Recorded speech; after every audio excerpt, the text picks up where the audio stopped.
Құрметті оқушылар, мен сіздерге бүгін сатылы бөлшектерді оңай есептеудің бір жаңа тәсілін көрсетейін. Ол үшін мынандай бір мысал бізде бұл 5-ші сынып тақырыбы.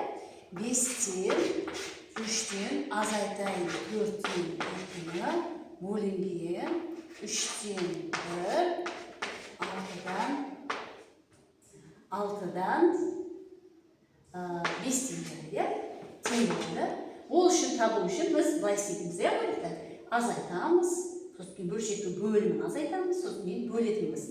Бірақ біз бұнда 3 амалды орындап жатпайық, бірден мынандай бір тәсілді көрейін. Ол үшін бізде алымында 2 бөлшек, бөлімінде 2 бөлшек бар. Сол бөлшектің бөліміндегі сандардың ең кіші ортақ есебін табайын. Бізде ол 5, 4, 3, 6, 5, 4, 3, 6. Яғни ол ең кіші ортақ есебі 60-ға тең болады. Тоқтауыш көрсеткіштерім керек. 60-ты 5-ке бөлгенде 12, 60-ты 4-ке бөлсем 15, 60-ты 3-ке бөлгенде 20, және 60-ты 6-ға бөлгенде 10 болады.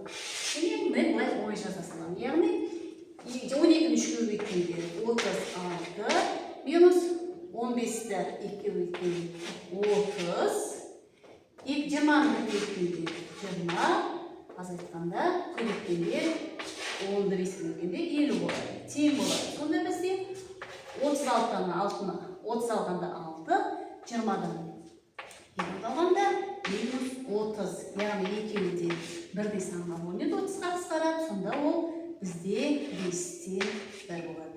Сонда мына бөлшекті, сатылы бөлшекті бөлген кезде минус 5-тен 1 шығады екен. Өте оңай тәсіл, балалар?